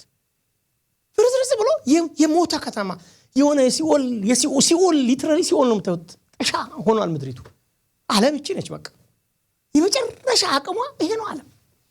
ወዳጆቼ ማታልፍ ግን መንግስት አለች። እነ ዳንኤል ተማምነውበት የኖሩት ሲጠብቁት በተስፋ የኖሩት ምድር አለ ማለት ነው። እሱን ለመረዳት ምንችለው እግዚአብሔርን ስንሞላው ነው፣ ስናቀው። አምላኬን አቀዋለሁ የሚል ሰው እንዴት መስጉን ነው ወዳጆቼ። ወይ እሱ ብቻ ሳይሆን እግዚአብሔርም በመንገዳቸው እንዲያስታውሱ ያደርግ ነበር። ዳንኤል ብቻ አይደለም ያስታውሰው እግዚአብሔርን በመንገድ ላይ ለምሳሌ ዘዳግም 7:17 ጀምሮ እስከ 19 ስታነቡ አስቡ ይላል። አስቡ ወደ ኋላ ብሎ ሲላቸው ነው የምታዩት። ዘጸአት እሱን ለማስታወስ የእግዚአብሔርን ማንነትና ባህሪ ስለሚያስታውስ ነው። ሁለተኛ ዘጸአትን ያስታወሰበት ምክንያት እግዚአብሔር ትላንት ያድነናል ብቻ ሳይሆን እግዚአብሔርን ያስታውሳል፣ ባህሪውን ያስታውሳል። ለዳንኤል ማንነቱን ያስታውሳል። አንዳንዴ ጨካኝ እግዚአብሔር አይሳልብንም? የእውነት ማለት ነው እንደው አይመስላችሁም? አንዳንድ ጊዜ እኔ አንዳንድ ጊዜ እንዲህ ተሰምቶኝ የሚያቀባችሁ ስሜቶችን ልንገራችሁ። ምክንያቱም የጀኒውን ስሜቶች ስለሆኑ ደግሞ አባቶቻችንም ሁሉ በመንገዳቸው በሄዱበት ሁሉ የተሰማቸው ስሜት ነው። አዲስ እንዳይመስላችሁ። ምን አለበት እግዚአብሔር ብዬ አውቃለሁ። እኔ በድካማችን ሊራራል ማይችል ሊቀ ካህን የለም፣ ከኃጢአት በቀር የተፈተነ ነው ያለን እኮ መጽሐፍ ቅዱስ። ምን አለበት እንዳትሉ እኮ አውቋል፣ አይቷል። ፀሐያችሁ ውስጥ ገብቶ ተቃጥሏል፣ ራባችሁ ውስጥ ገብቶ ሆዱ ባዶ ሆኖ ተርቧል። መፈተን ነው። እናንተ በኃጢአት ብዙ ተፈትኗል፣ አልወደቀም እንጂ። ኢየሱስን እኮ እኛ ምድር ውስጥ ያስገብቶት እኮ የሚነግረን አረ ይራራልሃል። ለምን ያውቀዋል እኮ እያለን እኮ ነው ያለው። ወዳጆች አንዳንድ ጊዜ ምን አለበት ማለት ምንም በሌለበት ዓለም የሚኖር እግዚአብሔር አይደለም የኛ አምላክ። ያለብንን ሁሉ መጥቶ ያየልን በእውነት ግስቁልናን መከራ የጠገበ የመጨረሻ የፔን ሌቭል በሰውነቱ ላይ ያረፈበት ሰው ሚስ አንደርስቱድ ያደርገኛል ምናምን እንላልኛ። ሰው ሁሉ ፊቱን አዙሮበት አባቱ ፊቱን አዙሮበት ሄሎ ሄሎ ለማሰበቅተኒ እንደውም ኢሳይያስ ሲገልጠው ከትውልዱ እንደተወገደ ማን አስተዋለ አለ። ማለት ኢየሱስን ልክ እንደተቆረጠ ዛፍ ሪሙቭ የተደረገ ሰው በቃ ይሄ ይወገድ አሉ ያሉት አስወግደው ተብሎ የተወገደ ሰው ማንንም ያልተረዳው ሰው ማለት ነው። ወዳጆቼ እንደዚህ አይነት ኑሮ ያለፈ ነው የኛ ጌታ። ያቅልናል፣ ያይልናል፣ ግን እንደዛ ይሰማናል። አንዳንዴ ዳንኤል እሱ እንዳይሰማው ነው 68 ዓመት በመከራ ውስጥ ናቸው ያሉት። በጸሎቱ ያስታውሳል። ምን ይላል? አረ ባህሪህን አስታውሳለሁ እግዚአብሔር ሆይ፣ ግብጽን ሳስብ ያንተን ማንነት ያስታውሰኛል፣ ባህሪህን ያስታውሰኛል፣ የውስጥ ልብህን ያስታውሰኛል። አንድ ጊዜ አይ ቲንክ የሆነ ሰው ሲናገር ምን አለ? እግዚአብሔር አንተ ግን ምንድነው የምታስበው አልቋል። ምንድነው የምታስበው ስል እኔ ማስበው ኢየሱስ መጥቶ ሲያስብ ያየው ነው አልቆ። ኢየሱስ አይተ እግዚአብሔር እኮ መጥቶ ያውቃል። ታውቃላችሁ እዚህ አንዳንድ ጊዜ ሰው በጣም ግራ ይገባቸዋል፣ ግን እግዚአብሔር መጥቶ ያውቃል። ቪዚት አድርጎ ነው ያውቃል። እግዚአብሔር የዛሬ 2000 ዓመት አካባቢ መጥቶ 32 ዓመት ጎብኝቶ ነው ሄዷል። ታውቃላችሁ የኛ አምላክ እና ምንድነው የሚያስበው ብዬ ግራ አይገባኝም። እግዚአብሔር የሚያስበውን ጽፎልኝ ስለሄደ የሚያስበውን ኖሮት ሄዷል፣ አሳይቶናል። ሰው እንደሚያስብ ለጠፉ እንደሚያስብ በኃጢአት ለወደቀው በሞት ውስጥ በጉስቁልና ላለው ለሰው ልጅ እንደሚያስብ የሱ ቫልዩ ምን እንደሆነ የሰው ልጅ የልቡ ትርታ እንደሆነ የሚያስበውን ማናቃለን። በቃ አሳይቶን ስለሄደ ማለት ነው። ግን ዳንኤል ወደ ኋላ ምን ያስታውሳል? 3 ነገሮችን ሊያስታውስ ይችላል። አንደኛ የእግዚአብሔርን ታማኝነት፣ የእግዚአብሔርን ፌስፉልነስ። እግዚአብሔር በግብጽ ሀገር 450 ዓመት ተሰጥቷል ለአብርሃም እንደገባው፣ ግን ቃል ኪዳኑን ጠብቆ ታማኝነቱን ጠብቆ ምን አለ ፈጸመው ሚሊዮን ያስታውሳል። በዚህ ታሪክ ውስጥ ታማኝ ነው እግዚአብሔር የሚለው። ሁለተኛ የእግዚአብሔር ርህራሄ ያስታውሳል። እግዚአብሔር ምንድነው? ኮምፓሽኔት ነው። ታውቃላችሁ እግዚአብሔር ካለው ባህሪ አንዱ ሩህሩህ ነው። በጣም ይገርማችሁ መጽሐፍ እኛ ነን እኮ አሁን እኛ አበሾች እኮ ነን ወንድ አለቅስም ምናምን ምን እያልን የምናድገው እንጂ እኮ አለቀሰ። የርህራሄ ማለት እንግዲህ አንድ ነገር እኮ ለማልቀስ እኮ መጀመሪያ የሚወስድ እንትን አለ፣ የሆነ ነገር ይፈልጋል። አንዳንድ ጊዜ እኮ እኛ የሆነ ነገር አልፈን ከሆነ ባለፍንበት ስለምናመሳሰል ለሰው እናለቅሳለን። ተመሳሳይ ከኛ ጋር የሚያገናኘው ኢሹ ሲኖር ምንም የሚያገናኘው ኢሹ የለም። እሱ ከኛ ጋር አስፈለገ በምቾት ዓለም ችግር የሌለበትን ዓለም ይሄን ዓለም አስተዳድሮ የሰራ ሁሉን የሚችል አምላክ ሰው ሲያለቅስ ሰው ሞቱ ሳይቻል እንደዚህ ደረቱን ደቅ አለቀሰ። ለቅሷችንን ገብቶ አለቀሰልን። እሱ ሩህሩህ እረኛ እንደሌላቸው በጎች ተበትነው አየና እራራላቸው ይላል። እግዚአብሔር ምን ይላል? ይራራል። አሜን። ይራራል። እግዚአብሔር ስለ አንተ ስለ አንቺ ስለ አንድ ሰው እንደሚራራ ታውቃላችሁ። እግዚአብሔር በማስም ያስተዳድር አምላክ፣ የኛ አምላክ በማስም ያይን እንደዚህ ያለ ህዝብ የሚያይ አምላክነት ፐርሰናሊ ይራራል። ለአንድ ሰው ስለተሰማው ስሜት ይራራል። እዚህ ነው ሰማሪያን ተሻግሮ 17 ማይል ኤክስትራ አሻግረው የሚሄዱበት መንገድ ጥሶ በመካከል ሰንጥቆ በቀትር ከአንዲት ሴት ጋር በፍጹም ከማይገባ 6ኛ ባል ከያዘች ጋር በሞራልም የማይገባት ኢቭን በጊዜው በነበረው ካልቸራል ኮንቴክስት በጾታም በማይገባት በእነኛ ሁሉ ሁኔታዎች ራባይ ሆኖ ከአንድ ሴት ጋር ቆሞ ማውራት አይችሉም። እነሱ ሄዶ ውሃ ስጪኝ ስትከራከር ደግሞ እኮ አንዳንድ ጊዜ እኮ ትሞክሩትና ሰው ካለ ቶሎ ተዋላችሁ ስትከራከር ከእናንተና ትበልጣለህ እያለች ስትመካ አሳምኖ ተነጋግሮ የራሱን ውሃ ሰጥቶ ሄደ። ከዚህ በላይ ኮምፓሽኔት አለ እንዴ? የኛ አምላክ ሩሩ ነው ወዳጆቼ። እግዚአብሔር ይራራል። መራራቱ የመጨረሻ የተገለጠው መስቀል ላይ ነው። ሩሩነቱ ተገለጠ። እግዚአብሔር በጣም ስለራራልን አንድያ ልጁን መስቀል ላይ ወስዶ ሰቀለው። ይሄ ነው የሆነ ወዳጆች። እኛ የሰቀልነው ይመስለናል እንጂ እሱ ሰጠን አሳልፎ። ለዚህ ነው ልትነካኝ አትችልም አንተ እግዚአብሔር ከላይ ስለተሰጠ ነው እንጂ በሌላ አንዳች ልታደርግ አትችልም ነበር ሲል ነበር። ጊዜው ገና ስለነበር እጃቸውን ሊጭኑበት አልቻሉም። ልክ ጊዜው ሲደርስ ደግሞ የጨለማው ሰዓት ነው አለ። ጊዜው ደርሷል አለ። ምን አብ አሳልፎ ሰጠው። ሰዎች በጣም አሳዘኑት። እግዚአብሔር ኃጢአትም ልክ አድርጎ ትውልዳቸው በሙሉ በኃጢአትና በሞት ዘላለሙን እንዳያሳልፉ እግዚአብሔር ልጅ ልክፈል ዋጋ አለ። ወዳጆች ሆይ ኢየሱስ ክርስቶስን ዋጋ እግዚአብሔር ሲከፍል የሆነች ሰዓት ላይ ኢየሱስ ክርስቶስ ሞተ። ምን 33 ዓመት ነው የተጎሳቀለው ኢየሱስ። ከ33 ዓመት በኋላ መቃ እንዴ 33 ዓመት ነው። ምን ይሄን ያልታካብዳል እንዳትሉ የኢየሱስን ኢተርኒቲ ኢተርናል ባህሪ የሚቀይር ውሳኔ ነው ወስኖ ያለፈው እግዚአብሔር። ኢየሱስ በሰውነቱ እንዲኖር ከዛ በኋላ በአብ ቀኝ ሰው ሆኖ አምላክ የሆነው አምላክ ሰው ሆኖ እንዲኖር ማለት ነው የሚወስን ኢየሱስን ዘላለም የሚቀይር የእግዚአብሔርነት ማለት ይከብደኛል። ገብቷችኋል? ሐሳቡ ስለሚገባችሁ ግን የሚቀይር እንደ ጻፊዎች እንደተናገሩ የኛ ሰው በሰማይ ላያደርግ እግዚአብሔር ያንን ከባድ ውሳኔ ወሰነ። እግዚአብሔር መንፈስ የሆነ በማንነቱ ሰው መሆን የማይችል እግዚአብሔር ሊትራሊ የሰው ስጋ ለብሶ በሰው መካከል ሰው የሚባለውን ፍጥረት በጭቃ እንዲህ አድርጎ ያበጀውን ሰውዬ መስሎ ተራመደ። ኧረ ይራራል። አንድ መዝሙር አለ ሰሞኑን ምስኪን ጊዜ ወደ ይራራል እግዚአብሔር አይጥልም ይራራል። እንዴት ነው አንጎራጉርታ ውስጥ ጥቂት ደቂቃ አለኝ። ይሁዳን ጸሎት ይሁዳን ኃጢአት የዳንኤል ጸሎት የይሁዳን ኃጢአት እያሰበ የእግዚአብሔርን ባህሪ እያሰበ ምሕረት እየጠየቀ የትላንትን ተአምራት እያሰበ ለዛሬ ምን እያለ እያመነ አይደለ? ግን በመጨረሻችን አሳይቻችሁ መጨረሻው ለእግዚአብሔር ክብር እንዲሆን ነው መጨረሻ የሚጸልዩ። ለእግዚአብሔር ክብር አንዳንድ ጊዜ ጸሎቶች አንድ እርግጠኛ ነገር ልንገራችሁ ስለ ጸሎት። እኔ በጣም እንግዲህ አንዳንድ ጊዜ ያገለግላችሁ የእግዚአብሔር ቃል ያጠናችሁ በላይፍ ኤክስፒሪየንስ የገባኝ ነገር እግዚአብሔር አንዳንድ ሰዎች የእግዚአብሔር ፈቃድን ይሁን ሲባል ቅር ይላቸው።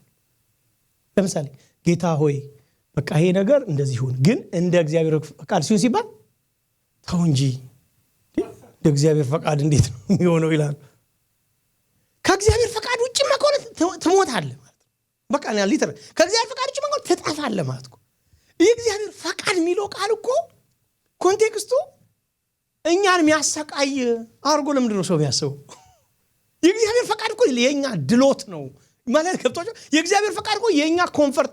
የእግዚአብሔር ፈቃድ እኮ ልጁን መስዋዕት እኮ ያደረገው እኛ እንዲደላ ነው። አንድ ቀን ከሱ ጋር ለዘላለም በዛች በተዘጋጀች ከተማ እንድንኖር እኮ ነው ፈቃዱ። ፈቃዱ እኮ ሰውን የማሰቃየት ፈቃድ ያለው እኮ እንዳይመስል አንዳንድ ጊዜ እግዚአብሔርን ራሱ አንደርስታንድ ያደረግንበት መንገድ አይዶን ነው። እግዚአብሔር ራሱ እንዴት ነው የተረዳ ነው የሚለው ነገር አያችሁ። አንድ ነገር ሳታምኑ ስትቀሩ ነው እሱም ያደረገውን ነገር የምትጠራጠሩት። አንድ ሰው ስለኔ በጎ ነው የሚያስበው ብላችሁ ሲሰርባችሁ ራሱ በጎ ነው ይመስላችሁ፣ ሲቆጣም በጎ ነው። አንድ ሰው ስለናንተ መጥፎ መለካከት አለው ብላችሁ ያሰባችሁ ሰው አንድ ነገር መልካም ነገር ደናደርኩ ከደገመ ራሱ ይሄ ሰው ይዛሬ ነው ይባል። ሰውየውን ማመን ስናቆም ቃሉን ማመን እንጠራጠራለን፣ አክሽኑን መጠራጠር እንጀምራለን። እንደዛ ነው በእግዚአብሔርም ጋር። እግዚአብሔር ፈቃዱ ማለት እንገራችሁ ነው ይኸውላችሁ፣ የእግዚአብሔር ፈቃድ እግዚአብሔር ፈቃድ የሌለበት ህይወት ይልቅ የእግዚአብሔር ፈቃድ ያለበት ሞት ኮምፎርታብል ነገራችሁ ነው። አሁን ለምሳሌ እነ ጳውሎስ ወይኔ በቃ እኔ እንዴት ነው መሆነው ምናምን እያሉ ተስፋ ቆርጦ አይደለም አይደል ሄዱት አይደል? በጣም ብዙ እኮ ኃያላን እኮ ብዙ የጦር ጀነራሎች እኮ ተስፋ ቁርጥ አድርገው እኮ ነው እና አሌክሳንደር ዘግሬት የፈለገው ሰሩ ይሄን ስልጣን ብዙ ዓመት የተጉበትን ዙፋናቸው ራሱ አያሌው ሰሩ የኔን ዙፋን ምናምን ብለው ነው ሄዱት ተስፋ ቆርጦ። ወዳጆች ወይ እግዚአብሔርን ያወቁ እኮ በሞታቸው ጋር እንኳን ኮምፎርታብል ሆነው ሄዱት ተስፋ አድርገው። ማለት የእግዚአብሔር ፈቃድ ማለት ከኛ እንትን ጋር በጣም ይሄ ከዚህ ስጋዊ ሰልፊሽ ከሆነ ማንነት ጋር እንትን ሊል ይችላል። ግን መጨረሻ አልቲሜት ፈቃዱ ግን መጨረሻውን ስታዩት እንኳን ሆነልኝ አንድ ነገር እኔ እንኳን ነገ ሳላይ እንኳን ሆነልኝ ምለው ነገር እሱን አይደል የሚፈልገው ነገርን ቀድሞ በሚያ እግዚአብሔር እሱ ነገን አይቶ ትክክል መሆኑን ካመነ እኔ ምን አስጨነቀኝ ይላል። እርግጠኛ ነው እሱ ስደርስ መልካም እንደሚሆን። አያችሁ ሰው ምን ይወዳል መሰላችሁ? ስለ ነገ አያስብም። እንደ ሕዝቅያስ መሰለ የሚባለው ንጉስ ነገ ዛሬ እንትን በቤት ላይ በዚች ምድር ላይ ክፉ ነገር አመጣለሁ ሲል መቼ ነው? ዛሬ ነው የሚፈልገው። በቃ ስለ ነገ ችግር የለበትም። ኢንድ ሪዛልት ላይ ያለው መቼ ነው አለው። በልጆች ዘመን ሲለው እሱ ችግር የለም። ዛሬ ሁሉ ጊዜ ዴይ ቱ ዴይ የኛ ነገሮች ትመቻች እንጂ ኢንድ ሪዛልቱ ላይ ግን የእግዚአብሔር ክብር ሰዎችም ነው መልካም ነገር እንዲሆን እንደዛ አይደለም እናስበው። ብዙ ጊዜ ወዳጆቼ በህይወት ዘመናችሁ ውስጥ ወደ ኋላ ተመልሳችሁ ክፉም ይሁኑ አሁን እንደውም ሰሞኑ ሮሜ ምዕራፍ 8 ያዩ በጣም ገረም ነበር። ኢየሱስ ክርስቶስ እግዚአብሔርን ለሚወዱ እንደ ሐሳቡ ለተጠሩ ነገር ሁሉ ተያይዞ ይላል ምትልቃላችሁ ባይዘው ለበጎ እንዲደረግ እናውቃለን ይላል። እና አሁን እኛ ብዙ ጊዜ ስናገለግል ምንድነው አይዞ እግዚአብሔርን ለሚወዱ እንደ ሐሳቡ ለተጠሩ ነገር ሁሉ ተያይዞ ለበጎ ነው ምንለው። በጎ ምንድነው የሚለውን ሳጠና የገረመኝ በጎ መጨረሻ ለበጎ ያለው ክራይስት ላይክነስ ማለት ነው። ክርስቶስን ለመምሰል ነው ማለት ነው። አባጭሩ እግዚአብሔር በጎ ያለው ክርስቶስን መምሰሉ ነው እንጂ ከዛ የተሻለ ደና ነገር ይመጣል ይያለ አይደለም ያለው ሐሳቡ። ግን እርግጠኛም ተሆነ ነገሮች በህይወቱ ተሰርቶ ትላንት ጥሩነቱ ትላንት ሪጀክሽኑ ዛሬ የሆነ ነገር ማግኘቱ ነገ ማጣቱ ዛሬ ምን ፈልገው መከልከላችን ነገ ማግኘታችን ከፍ ስንዝቅስ መጨረሻ ግን እርግጠኛ ምን ነው ነገር እነኚህ ሁሉ ተጠቅልለው ኢየሱስን አስመሰሉኝ፣ ልጁን አስመሰሉኝ፣ የልጁን መልክ አስያዙኝ። አንድ ቀን ፊቱ ቀርበን ወዳጆቼ አንድ ሰው ሲናገር እንደዚህ አለ። አንዱ ቀን እኛ ብዙ ጊዜ የማይገባን ነገር አለ። የአሸር ያረጋችሁበት እንትናታኒ የሆናችሁበት ዲከን የሆናችሁበት ሚዲያ ያገለገላችሁበት ሪዋርድ ይሰጣችኋል ተብለን የተነገረናል። አንድ ቀን እግዚአብሔር ለሰው ልጆች ሁሉ የሚሰጠው ትልቁ ሪዛልት ኢየሱስ ክርስቶስን ለመምሰል እየቀጠቀጣቸው ነው አለ። የሰራቸውን በህይወታቸው ላይ ያለፈውን ያምን አፕስ ኤንድ ዳውንስ ካፉ ይከፍላቸዋል አለ። ኢየሱስ ክርስቶስን ለመምሰል ያስኬዳቸውን መንገድ አንድ ቀን ሪዋርድ ይደረጋል። የሄዱበትን ርቀት እግዚአብሔር ይከፍላቸዋል። ወዳጆቼ ያልመሰለና በመሰለ መንገድ አልፈን አንድ ቀን እግዚአብሔር ሪዋርድ እንደዳል። ኢየሱስን በመምሰል ነው ሪዋርድ፣ ግን ከዛም ውጪ በክብር እግዚአብሔር ሪዋርድ ያደርገናል። አንድ ለደቂቃ 2 ደቂቃ ሐሳብ እንገራችሁ። ሰው ዳንኤል የገባው ምንድነው? እግዚአብሔር አልቲሜት ፐርፐዝ የሱ ክብር ነው። ምን ማለት ነው? ምክንያቱም እኔን ካሁን በፊት የእግዚአብሔር አልቲሜት ፐርፐዝ የሱ ክብር ነው ሲባል እግዚአብሔር ሰልፊሽ ነው ማለት ነው ብላችሁ አታውቁም? እግዚአብሔር ማለት የሱ ክብር ነው። ምክንያቱም አሁን ምንድነው የምናስበው ወይድ አልቲሜት እሱ የሚፈልገው እሱ እስከተከበረ ድረስ ችግር የለበትም ከተባለ እኮ ጥርጥሬ እሱ ላይ ነው ማለት ነው። ምን ማለት ነው? ወዳጆችን እንገራችሁ ዓለም ኬዮስ የሆነው ለምንድን ነው? እግዚአብሔር ክብሩ እግዚአብሔር ሰው እኮ ከእግዚአብሔር ክብር ስለጎደለ እኮ ዓለም ኬዮስ ኃጢአት የገባው ነው። የእግዚአብሔር ክብር ሰው እግዚአብሔር ለሰው ሼር ያደረገው ክብር ስላጣ እኮ ነው። እግዚአብሔር ከበረ ማለት ወዳጆቼ ነገሮች የተፈጠሩበትን ፖዚሽን ነው የሚይዙት። እግዚአብሔር በከበረበት ቦታ ሰው አይጎሳቆልም። እግዚአብሔር በከበረበት ቦታ ላይ የፍጥረት ኬዮስ ሊሆን አይችልም። ለዚህ ነው እግዚአብሔር አሁን ብዙ ኬዮሶች አሉ፣ አሁን ትግሎች አሉ። አንድ ቀን ከብራን ስንጨርስ እነኚህ ሁሉ ኬዮሶች ያልቃሉ። በምንድነው? ግሎሪፊኬሽን ነው የምንለው። ራሱ ስሙን ከብሮ መጨረስ ነው የምንለው።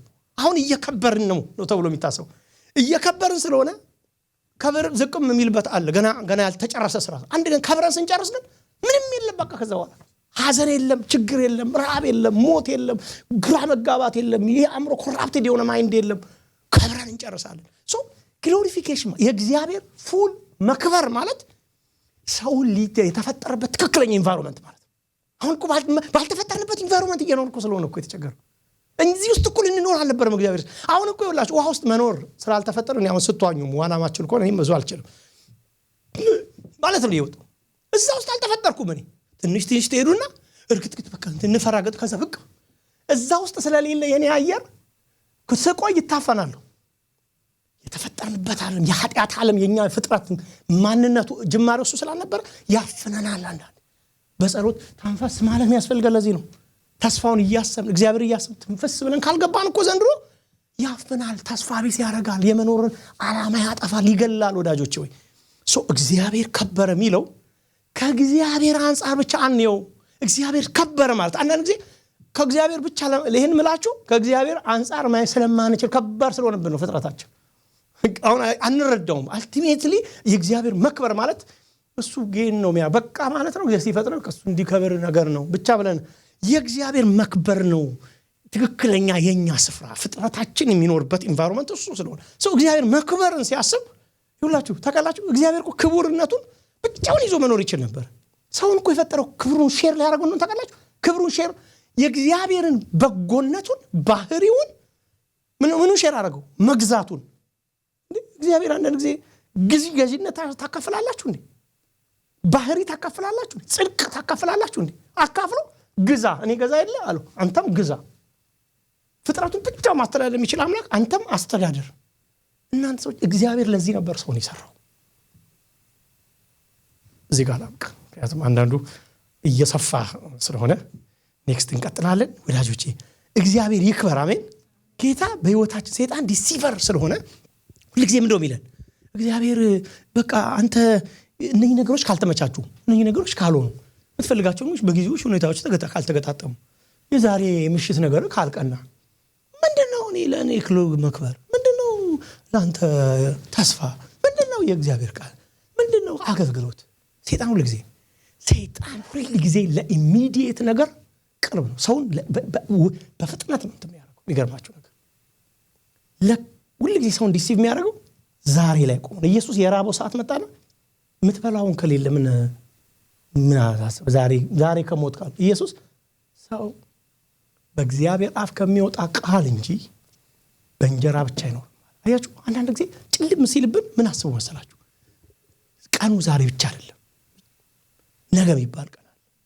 ነገ የሚባለው ቀን ማለት ከዛሬ የተሻለ ስለሆነ አይደለም። ልክ ነው ከዛሬ የተሻለ ቀን ይመጣ። ዛሬ አንዳንድ ጊዜ ዳውን እንሆንና ነገ ደግሞ እንጽናናለን እኮ ወይ በክብር አለኝ ብለን ደግሞ ነገ እኮ ደስ የሚል ቀን ጌታ ይሰጣል። ከሱ ጋር ባለ ሪሌሽን እንደሰታለን። ኢቭን በጎነቱን ሁሉ ያደርግልናል እግዚአብሔር እኮ። አልቲሜትሊ ግን አንድ ቀን ግን ሪል ሁሉ ነገር አጠናቀን ጨርሰን የምር ማለት ነው የምር ኑሮ የምንጀምርበት ዘመን ይመጣል። ያ ዘመን ደግሞ በዳንኤል መጽሐፍ ኔክስት አሳያቸዋለሁ። ኢየሱስ ሲከብር ኢየሱስ ስፍራው ላይ ሲቀመጥ ይኸውላችሁ ኢየሱስ ክርስቶስ አሁን ገና ሁሉ እንደተገዛለት አናይም ይላል የዕብራውያን ጸሐፊ። ገና ነው እግዚአብሔር ኢየሱስ ክርስቶስን ፉል ክብሩ ላይ እንዲቀመጥ ይፈልጋል። ሰዎች ሁሉ ልብ ውስጥ እንዲነግስ ይፈልጋል። ሰው ሁሉ እሱን እንዲመስል ይፈልጋል። ያኔ ነው ለካ መልካችን የሚመለሰው። ያኔ ነው ለካ ጉስቁልናችን ከኛ የሚገፈፈው ወዳጆች። ስለዚህ ዳንኤል የገባው ነገር እንግባዛ ፈቃድ ውስጥ እንግባዛ ግሎሪ ውስጥ ክብር። አንተ ስትከብር ነው እኛ ኔቸራችን ትክክል የተፈጠርንበት ኔቸር ምንኖረው ኤክሰርሳይዝ መናረገው ያንን ኦቶሪቲ ያንን ክብር የምናገኘው አንተ ስትከብር ነው። እስቲ እግዚአብሔር እንገራችሁ አንዳንድ ጉባኤዎች ላይ እግዚአብሔር ይክበር። እስቲ ተውት ሌላውን ቀርቶ አንዳንድ ጉባኤዎች ላይ እግዚአብሔር ክብር ሲመጣ እግዚአብሔር ግሎሪፋይድ ሲሆን ሰዎች ሁሉ ለሱ ሲጡ አንተ ይገባል ሲሉ ታውቃላችሁ። ከውጣ እኮ አይልም ፍጥረታችን እኮ ስለወቀ ከዚህ ውስጥ በቀረ ውጪ መኖር በቀረ አትሉም እንደዛ?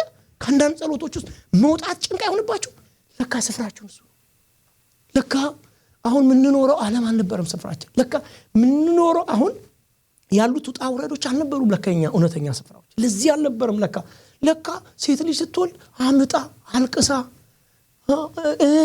ብላ አይዞሽ እየተባለች አልነበረም። ስቃይ ያመጣብን ነው። ለካ እንደዚህ አልነበረም። ለካ ፍጥረታችን ባለፈው ወይድ ያወራን በጣም እየገረመኝ ነበር። እንደገና መልሽ እያሰብኩት ሁሉ ነገር በሳይድ ኢፌክት የሚመጣ በጣም የሌላችሁ ነገር ለምናችሁ ስታገኙ ከጭንቀት ጋር ያለበት ዓለም ወዳጆች ሁሉ ነገር እኮ ነው መግራችሁ። በቃ ጌታ በቃ ይሄን አድርጋለኝ በሞት ያለው ነገር እጃችን የገባ ቀን እንደገና ደግሞ ለሌላ ጭንቀት መዘጋጀት አያልፍ። ይሄ ዓለም ይሄ ነው ልናቀው ይገባል ወዳጆቼ።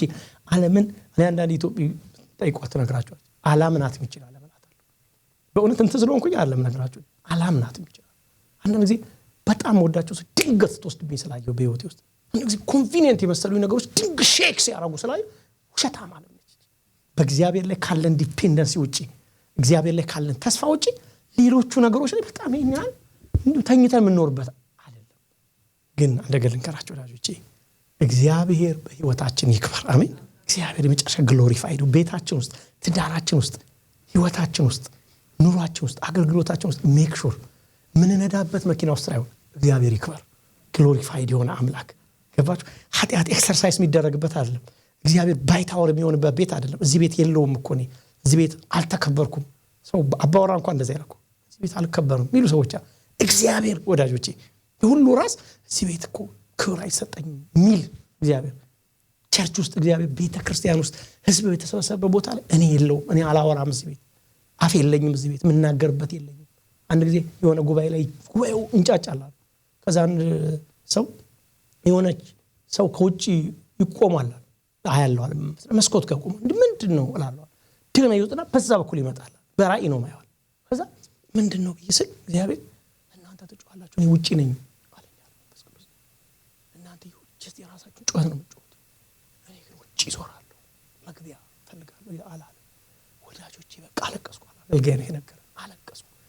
ጌታ ሆይ ያረክባ የኛ ስርዓት የኛ እንዲህ አይነት ትንንሽ ነገሮች ይዞን አንተ የሌለበት ያለ እየመሰለኝ ከምን ግባበት በቃ ግባ አልኳት።